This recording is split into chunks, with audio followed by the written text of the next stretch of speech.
Hola, bienvenidos al programa del mediador privado. El día de hoy el tema que vamos a platicar es sobre acuerdos reparatorios y tenemos a un invitado especial, experto en la materia, que se llama Sergio Campos. Él es mediador privado de la Ciudad de México y también está buscando su certificación en el estado de Baja California. Sergio, muchas gracias por acompañarnos el día de hoy. Al contrario, muchas gracias, Paola, por invitarme. Te agradezco mucho la invitación. Y bueno, tenemos muchas dudas que ya me han hecho llegar desde antes, cuando empezamos a darle difusión al tema de acuerdos reparatorios, sobre qué son los acuerdos reparatorios. Hace poco platicamos en el programa sobre la mediación penal y la justicia alternativa aplicada en la mediación penal. Hace poco me hicieron un comentario que decía, es que ya tenemos una ley nacional, ¿para qué queremos una ley general? Y les decía, no, es que a ver, tenemos una ley nacional que en este caso es la que aplica para el sistema de justicia alternativa en materia penal y todavía está en proceso de aprobación una ley general, ¿no es así? Así es correcto. De hecho, efectivamente, como bien comentas, la Ley Nacional de Mecanismos Alternativos de Solución de Controversias en Materia Penal es una ley especializada. Exacto. Que surge precisamente para regular lo que es la justicia restaurativa, la mediación y la conciliación en materia Exacto. penal. Y esos son los tres mecanismos alternativos que existen en materia penal, para dejarlo claro al público, ¿no? Es correcto, ya los mecanismos de acceso precisamente a la mediación penal, pues ya va a variar dependiendo los lineamientos del Código Nacional de Procedimientos Penales. Exacto, y lo vemos que justo hoy en día estamos peleando y hemos estado haciendo debates y todo y conferencias sobre que hay otros ámbitos que todavía no se han regulado y es lo que estamos buscando y es el objetivo que se busca con una ley general, ¿no? Como lo es la mediación familiar, comunitaria, social, educativa, ¿no? Entonces, sí queremos hacer esa distinción y sí queremos que el público sepa que existe un ámbito penal regulado en justicia alternativa y un ámbito que se aplica a otras áreas. En este caso, el día de hoy, queremos platicar sobre la justicia restaurativa y dentro de la justicia restaurativa tenemos los acuerdos reparatorios y la suspensión condicional al proceso, ¿es así? Es correcto. De hecho, son mecanismos alternos en materia penal que lo que van a hacer es regular precisamente para no dar seguimiento a un procedimiento penal de principio a fin. Okay. Son mecanismos a los que pueden acceder las partes, en este caso un imputado y una víctima, para poder llegar a algún acuerdo que pudiera poner fin a la controversia. Y en este caso, bueno, se van a dividir en dos, que son acuerdos reparatorios o suspensión condicional del proceso. Y esto deriva del sistema y el objetivo que se buscaba, ¿no? En materia penal, la cultura que tenemos de esta sed de venganza, de querer castigar a la persona que me hizo daño. Y ahora que se renovó el sistema penal, se empezó a buscar un sistema que restaurara, ¿no? Que reparara el daño. ¿Qué piensas de este nuevo sistema y que otra vez se quiere regresar al antiguo? Efectivamente, mira, como bien lo has comentado, uno de los objetivos de la reforma constitucional del 18 de junio del 2008 fue precisamente el cambiar este modelo de justicia retributiva, es decir, que privilegiaba el castigo, Exacto. por un modelo de justicia restaurativa que privilegia la participación activa de las víctimas y también la reparación integral del daño. Eso es algo muy importante, porque anteriormente una víctima, pues bueno, en el sistema anterior únicamente cumplía con hacer una querella, una denuncia, y pues bueno, si bien le iba al final, si obtenía una reparación del daño era suficiente, pero hasta ahí. Ahora no, con este nuevo sistema inclusive se reforma el artículo 20 constitucional, se pone un apartado C que habla de los derechos de las víctimas y ahí es cuando se les da un rol activo y precisamente dentro de ese rol activo es que se les permite también poder participar activamente en mecanismos alternos de solución de conflictos, como lo es precisamente el llegar a acuerdos reparatorios o el oponerse fundadamente a una suspensión condicional del proceso. La ventaja de este nuevo sistema es que efectivamente lo que se buscó en un momento fue despresurizarlo, que no todo se viera con penas privativas de libertad, sino que antes bien se buscara la reinserción social de la persona imputada y la reparación del daño. Y de esto último que me preguntabas, efectivamente, ha habido actualmente una tendencia a una contrarreforma, es decir, de facto. Si bien es cierto, las leyes están muy bien diseñadas y dan esa apertura a llegar a este tipo de acuerdos, este tipo de suspensiones, lo cierto es que los jueces hoy en día están aplicando criterios que van en contrarreforma, es decir, que privilegian más la prisión, el castigo, la prisión preventiva oficiosa, más que la reinserción de la persona imputada. ¿Y en qué casos podemos acudir a estos mecanismos alternativos? Por ejemplo, solicitar un acuerdo reparatorio. ¿Yo puedo llegar y solicitar que se aplique un acuerdo reparatorio o cuáles son las condiciones que se necesitan? Bueno, esto va a depender del tipo del delito que estamos hablando. Por ejemplo, cuando hablamos de un acuerdo reparatorio, nos estamos haciendo referencia a para que proceda debe ser por 3 motivos. El primero tiene que ser un delito que se persiga por querella o bien que admita el perdón de la víctima, ¿no? Entonces, exceptuando obviamente la violencia familiar. La violencia familiar esa no puede ser, no se puede llegar a un acuerdo reparatorio, pese a que es un delito que se persigue por querella, esa por misma disposición legal está excluida. Fuera de la violencia familiar, bueno, si es un delito que se persigue por querella, puede llegar a un acuerdo reparatorio. El otro supuesto es que sea un delito culposo, y otro supuesto es que sea un delito de carácter patrimonial no violento. Es decir, por ejemplo, el típico caso de cuando se entra a una tienda, se llevan algo sin pagar, o que en el transporte público les roban su celular, su cartera y no supieron quién fue. Ese tipo de situaciones son las que son delitos de carácter patrimonial, pero que fueron cometidos sin violencia. Esos son los que entran en acuerdo reparatorio. Y yo, por ejemplo, yo voy al juzgado, ¿no? Yo voy ante el Ministerio Público y le solicito un acuerdo reparatorio, o quién debe ofrecérmelo. Debe ser la responsabilidad del Ministerio Público, debo yo tener el conocimiento, porque vemos que en México hay muy poca difusión de estos mecanismos alternativos, y algo con lo que nos hemos enfrentado tanto como facilitadores, como mediadores, como en sí el sistema judicial, es que no se nos informa. Hace poquito estaba viendo la reforma en el Estado de México, donde ya es un requisito acudir a una sesión preinformativa de la justicia alternativa, y si no, no puedes presentar tu demanda dentro de un proceso familiar. Entonces, ¿qué pasa aquí en el ámbito penal cuando desconocemos de estos procesos o de estos derechos que tenemos? Bueno, mira, aquí lo que establece el Código Nacional precisamente es hay dos momentos para poder acceder a un acuerdo reparatorio. Un requisito fundamental va a ser, obviamente, la voluntariedad de las víctimas. Es decir, lo que es la víctima y el imputado, ambos deben querer llegar a un acuerdo, es decir, negociar. ¿Cuál es el momento para pedirlo? Efectivamente, hay dos momentos. Uno, cuando estamos en una etapa de investigación inicial, es decir, cuando se acude con el Ministerio Público a levantar la querella o denuncia correspondiente, en ese momento el Ministerio Público debería orientar a las personas, a las partes, en estos mecanismos. Es decir, decirme, existe el tipo de delito, admite un acuerdo reparatorio, e invitarlos a que sea el caso, se vayan a un procedimiento de mediación penal para realizarlo. Si las personas lo aceptan, si el Ministerio Público les informa que el delito lo amerita y que pueden llegar a un acuerdo reparatorio y ambas partes están de acuerdo, lo que se va a hacer es que el Ministerio Público decretará una libertad durante la investigación, es decir, de conformidad al artículo 140, va a suspender, va a levantar la querella, pero va a suspender el ejercicio de la acción para canalizarlos al área de mediación penal, donde un mediador, un facilitador penal, va a tratar a las partes de hacer que lleguen a un acuerdo. Ahora déjame ahí detenerte un poquito para que la gente sepa, ¿no?, cómo se llevan a cabo estos procesos y cómo es que al mediador o al facilitador se le capacita. Y ahora que me comentabas que en La Paz ahora ya se llaman especialistas, entonces ellos también pueden estar enfocados a cuestiones o a conflictos penales, ¿no? Entonces llegan estas personas, se preparan previamente. Una duda que siempre nos están preguntando es ¿por qué tenemos que revictimizar a la persona, ¿no?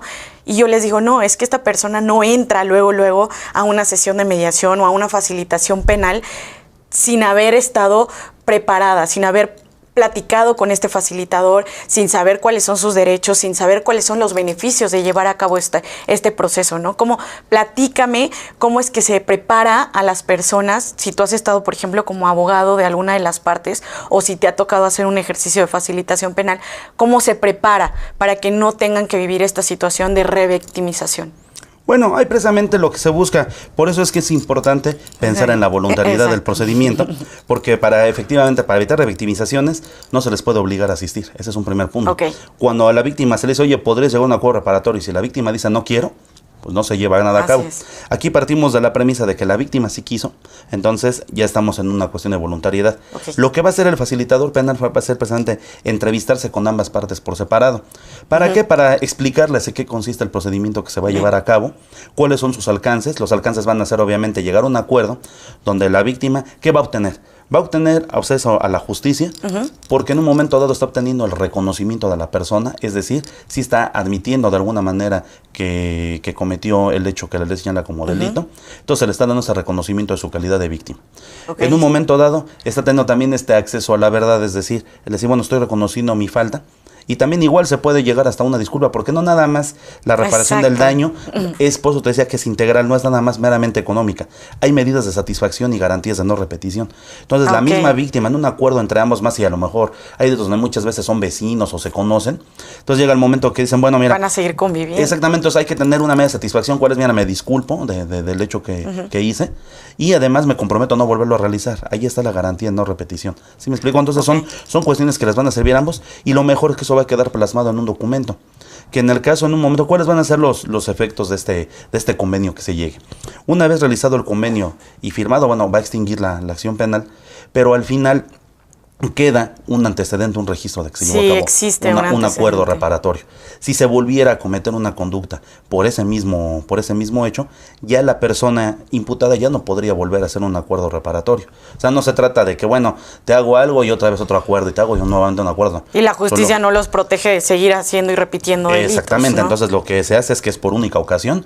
Si no lo haces así, pues la siguiente ya no tienes derecho a ese beneficio, porque se está partiendo de la buena fe, es decir, que ambas partes, del lado del imputado, está decidiendo un arrepentimiento, ¿no?, de su acto, lo está reconociendo y está enmendándolo.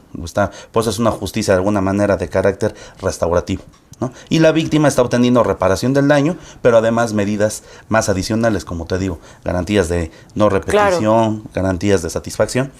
Y precisamente una vez que entonces que ambas partes se les hace saber cómo se va a llevar a cabo uno de los principios principales, que es la voluntariedad, la flexibilidad en el procedimiento, pero además también la equidad.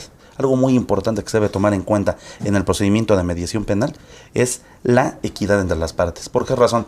Un facilitador lo que debe verificar es que no exista un empoderamiento de más en ambas partes. Se puede llegar a dar el caso que, o a lo mejor un imputado, con tal de que se llegue a cabo un acuerdo reparatorio, la víctima podría pedirle de más.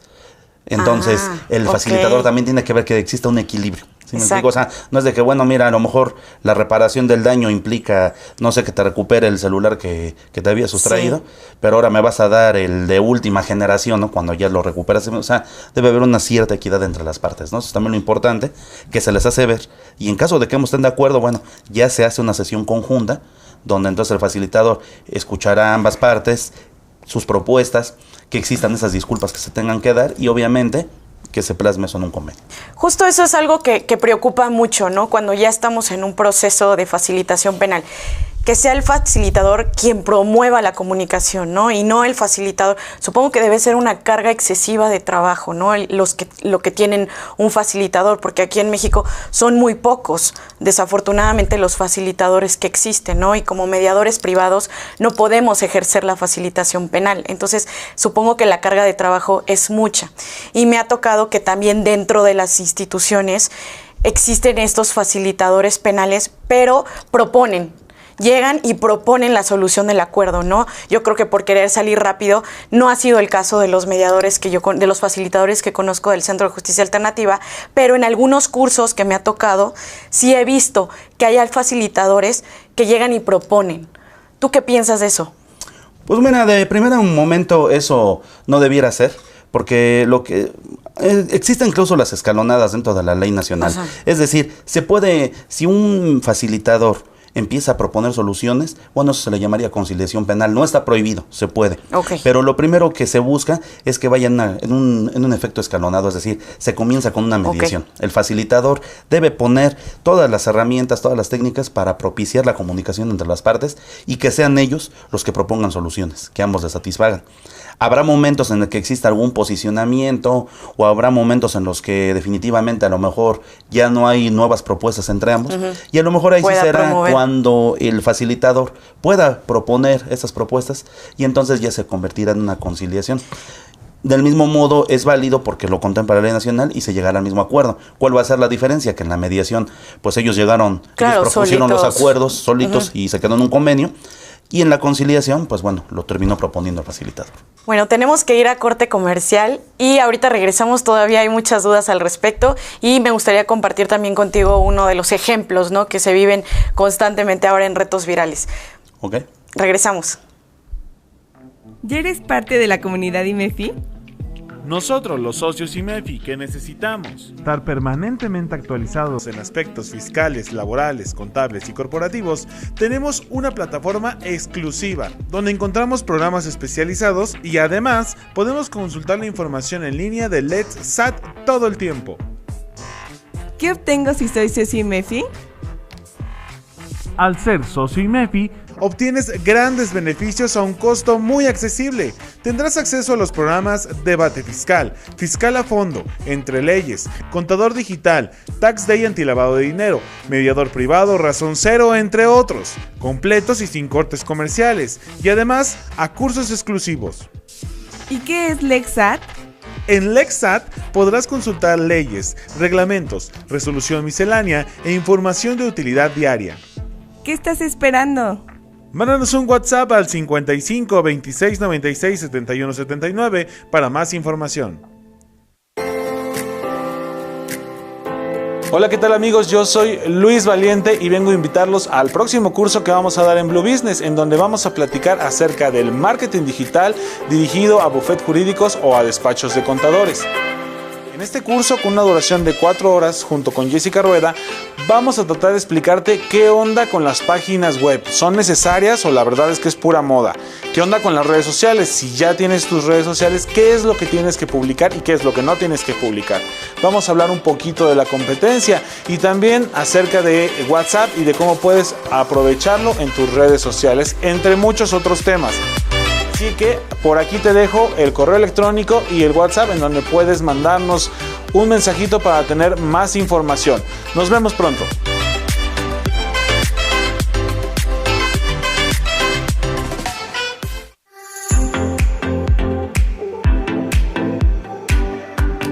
¿Cómo están amigos?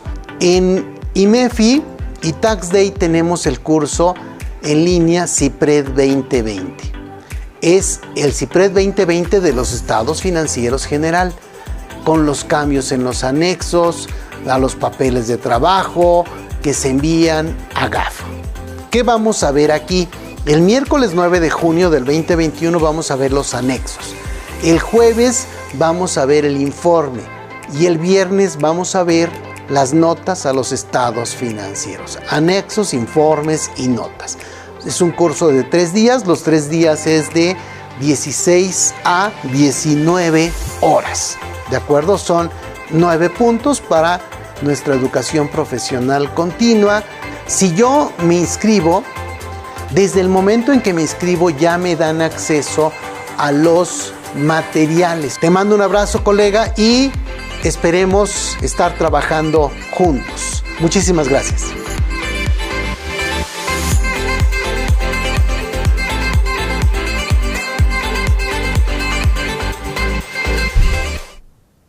Sergio, pues ha habido bastantes comentarios en el Facebook y quiero compartirlos contigo. Nos manda saludos Manuel, Miriam, Luis Ángel, nos hace una pregunta importante, ahorita te la leo. Nelly Mendoza nos dice muchas felicidades por el programa, está la información muy clara. Y la pregunta que nos hace Luis Ángel es si estos acuerdos reparatorios son de cumplimiento inmediato o diferido. Bueno, mira, es una muy buena pregunta porque puede ser en dos modalidades. Cuando se hace con el Ministerio Público, efectivamente lo que se buscaría es de que fuera de cumplimiento inmediato, o sea, que fuera el intercambio, pero habrá momentos en los que no es posible, ¿no? A lo mejor ya el objeto, pero si hablamos de un robo, si fuera un delito patrimonial sin violencia, pues a lo mejor se puede establecer plazos que no deben exceder de 1 año, ¿no? O sea, entonces lo que hará el Ministerio Público es verificar que si van a ser diferidos, que no exceden de 1 año, y también lo dice en la misma legislación, se entenderá que si no pusieron un plazo, se entenderá que será un plazo no mayor a 1 año. No mayor a 1 año, es decir, te voy a poner un ejemplo, ¿no? Para aterrizarlo. Ahorita hay muchos retos virales en el que te dicen, te reto a que te robes algo de una tienda, ¿no? De un supermercado o de una tienda, ¿no? Ahí platícame tú qué condiciones son las que son necesarias para acudir a un acuerdo reparatorio. Yo soy Ana y voy y digo, ok, voy a cumplir el reto viral, entro a una tienda, no sé, una tienda de supermercado y agarro, no sé, un tinte y me voy corriendo con el tinte y me detiene la policía, ¿no? En ese momento, ¿qué procede? ¿Qué puedo hacer, no? ¿Qué derechos puedo exigir? Bueno, mira, aquí en este ejemplo que pones que es muy, muy importante porque Aquí cabría la posibilidad, al ser un delito precisamente de carácter patrimonial cometido sin violencia, se podría llegar a un acuerdo reparatorio siempre que ambas partes lo acuerden. Es decir, bueno, ya te detuvieron con el tinte y tú dices, bueno, mira, ¿sabes qué? Se me hizo fácil, era un reto, Claro, era un reto. te devuelvo el tinte y pues me disculpo. Y le pago el No, tinte. ya está reparado el daño de alguna manera, ¿no? Entonces, Claro. si en el local donde vendían el tinte, la tienda de autoservicio, en algún momento dado su representante legal, o si es una persona física la afectada, decide llegar a ese acuerdo reparatorio, pues en ese momento se da por satisfecha la reparación. ¿Por qué? Porque ya recuperó el tinte, Ok. tú ya te disculpaste y a lo mejor le estás dándole una garantía que te prometo que no lo voy a volver a hacer, o es más, ¿no? Ya no me voy a parar en tu local durante 6 meses, alguna Ok. situación, pero siempre y cuando exista voluntad de ambas partes para que pudieran llegar a un acuerdo. ¿Y esto reparatorio. solo se puede solicitar una vez que se hace la denuncia con el Ministerio Público, o hay alguna otra etapa en la que puedo decir, ay, no lo hice, me acaba de informar mi abogado, ¿en qué momento puedo solicitar este tipo de justicia alternativa? Bueno, como te comentaba, efectivamente el Ministerio Público los orienta, ¿no? Dice, bueno, este delito es de carácter patrimonial no violento y podría irse a una mediación. Sin embargo, si no lo hizo el Ministerio Público, como me lo has preguntado, y vamos a pensar que ya se vinculó a proceso, ya se llegó a una etapa de judicialización, Ajá. donde se ha ejercido la acción penal e inclusive un juez ya ejerció o ya dictó un auto de vinculación a proceso, Ok. lo que el juez también dice a la legislación que podrá informarle a la persona imputada que tiene derecho a ese beneficio. Ok, Es en esa audiencia, En esa dices, audiencia le puede ok. informar que tiene derecho a llegar a un acuerdo reparatorio. Si las partes están de acuerdo, víctima y en este caso la persona imputada, en ese momento pueden pedir la suspensión de esa audiencia hasta por 30 días Para el para acuerdo. que se les envíe con un especialista, en este caso al área de mediación nuevamente, Ok. donde nuevamente lo que ya habíamos platicado con anterioridad, el facilitador les explicará cada uno en qué consiste, hará una reunión previa con ambas partes y luego hará la reunión. Pero eso tendrán 30 días para poder llegar a ese acuerdo. Si en 30 días no se lleva a cabo ese acuerdo, pues va a continuar la secuela procesal del delito Del juicio. que se estaba ¿Y qué investigando. pasa cuando no hay voluntad? El supermercado me dice, no, porque si yo no sanciono, tú sabes, los retos virales han sido a nivel mundial muy peligrosos, ¿no? Hay gente que ha perdido la vida en estos retos virales, entonces, y es algo que está muy de moda. Entonces, dice el supermercado, no, es que yo tengo que sancionar, porque si no pongo el ejemplo o si no pongo la sanción, entonces la gente lo va a seguir haciendo en mi supermercado. ¿Qué pasa cuando no hay voluntad de una de las partes? Bueno, esa es una pregunta muy importante porque si bien es cierto, te comentaba que para llegar a un acuerdo reparatorio debe ser voluntad de ambas Claro. partes. Pero ¿qué sucede cuando efectivamente, en este ejemplo en concreto que me dices, bueno, pudiendo llegar a un acuerdo reparatorio, una de las partes no quiere, es decir, el centro comercial o a través de su apoderado legal?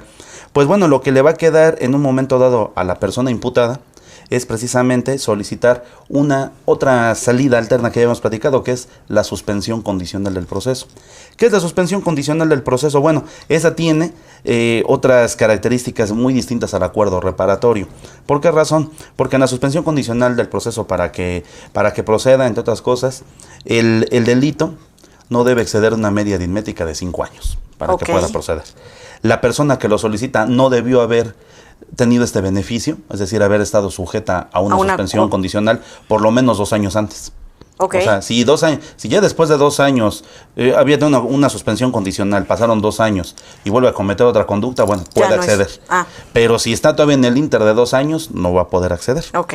O si incumplió, vamos a pensar, pidió una suspensión condicional y no cumplió, entonces tiene que pasar 5 años para que pueda volver a pedir. Y si ya tuvo un acuerdo reparatorio y vuelve a cometer un delito y se espera hasta la suspensión condicional del proceso, ¿es posible? Sí, eso sí es posible porque también Ok. es escalonado. Una cosa es un acuerdo reparatorio y otra cosa es la suspensión condicional. Ok, Van a decir, bueno, ya cometió una conducta, un hecho que es como delito.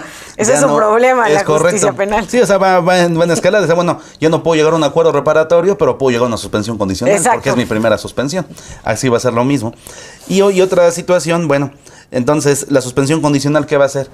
Pues como no hay voluntad de las víctimas, lo que va a tener que hacer en este caso la persona imputada o el Ministerio Público, si fuera el caso, es solicitar una suspensión, pero basándose en un plan de reparación.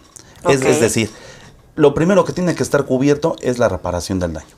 Entonces, en ese plan, si estábamos hablando de este reto viral, que ponme el ejemplo que me comentas, entras, robas el tinte y te echas a correr.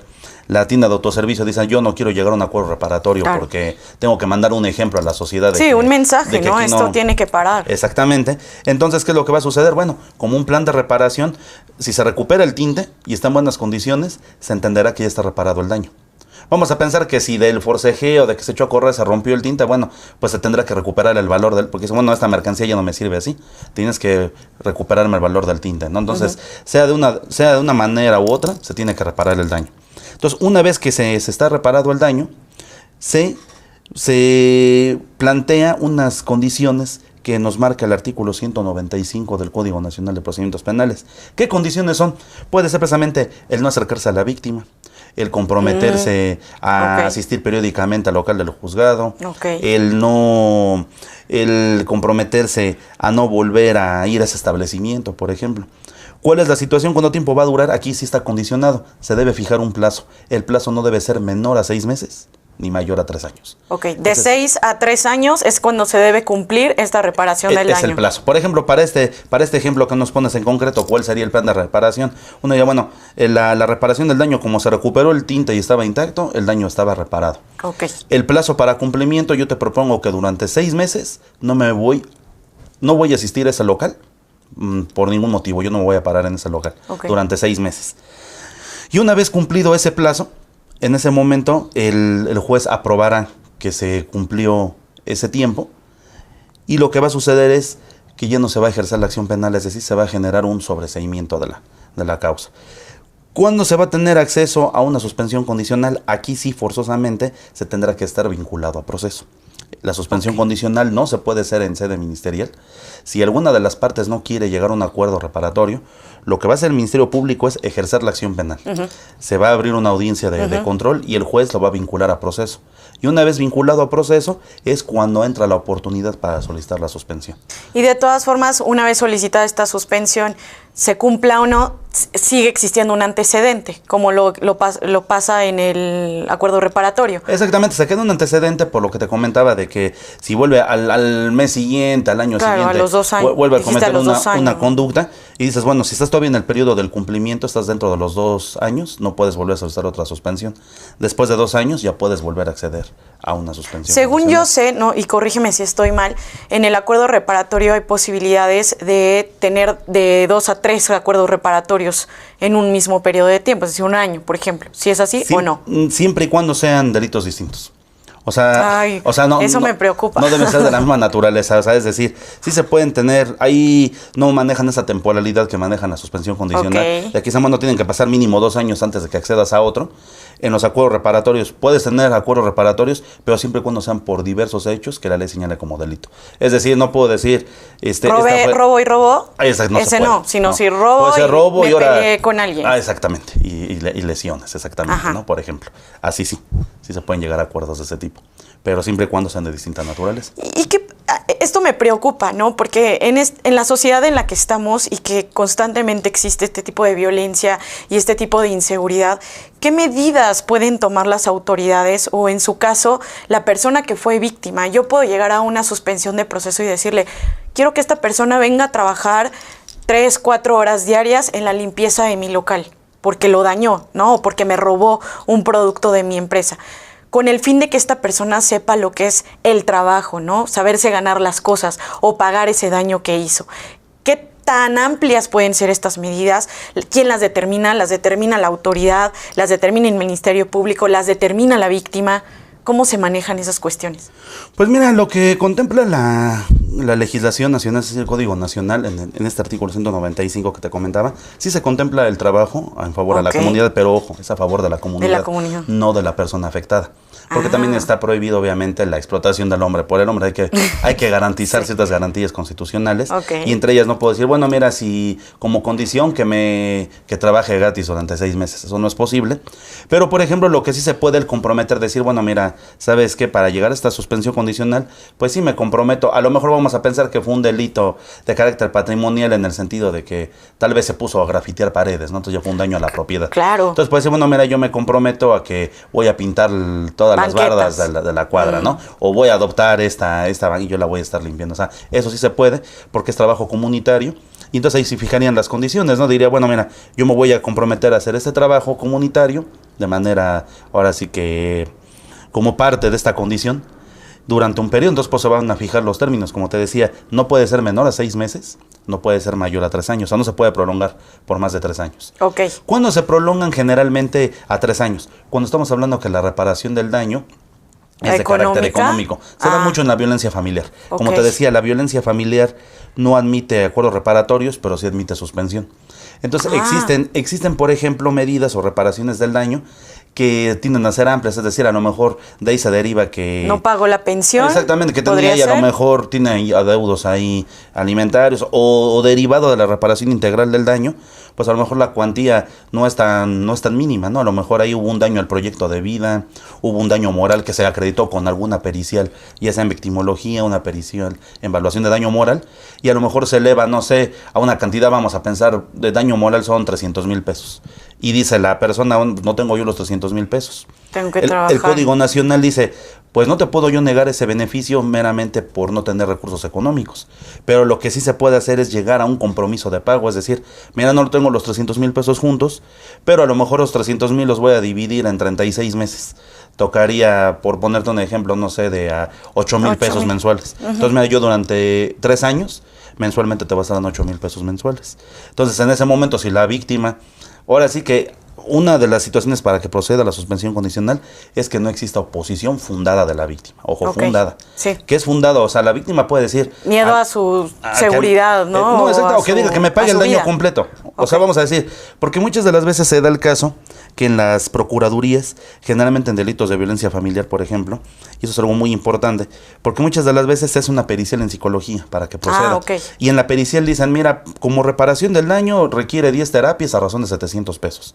Y llegan los que dicen, bueno, tu reparación del daño queda en 7,000 pesos. Eso te iba a preguntar. Pero llega el momento que el asesor jurídico dice, no, yo sí me opongo fundadamente porque 7,000 pesos es muy poquito. Yo tengo que hacer una pericial en evaluación del daño moral, una pericial en victimología, para que me digan si me dañaste el proyecto de vida, para ver realmente el lucro cesante, el daño emergente, y es donde te digo, es cuando con ahí periciales se puede aumentar. Okay. Entonces ahí es donde entra la oposición fundada. Entonces muchas de las veces dices, no, mi reparación ya no quedó en 7,000 pesos, mi reparación ya quedó en 307,000 pesos, ¿no? Claro. Entonces sobre esa base vamos a negociar. Si quieres llegar a una suspensión, o sea, ahí es donde estaría la posición fundada de la víctima. Donde ya no se puede oponer la víctima en decir, te voy a pagar 8,000 mensuales, no, es que yo los quiero juntos, a eso sí ya no. Pero lo que sí es que tiene que haber un compromiso, que por lo menos en un lapso de no menor a 6 meses y no mayor a 3 años, va a recibir su reparación del daño. Entonces es muy importante eso, y eso es un consejo así también para las víctimas, que lo chequen a través de sus asesores jurídicos, que vean la reparación no nada más acotado al daño emergente y al lucro cesante, sino que lo vuelvan a integrar para cuantificar otros montos, como es el daño moral, precisamente el daño al proyecto de vida, garantías de no repetición y medidas de satisfacción. Sergio, te agradezco muchísimo. Creo que son temas no solo interesantes, sino que son muy importantes darlos a conocer en la sociedad, ¿no? Y que muchas veces las personas no acceden a estos derechos y que también en realidad no se está trabajando para reparar el daño. Y creo que toda esta información que nos compartes, y además que tú eres todo un experto y que lo fundamentaste bastante bien, te agradezco mucho.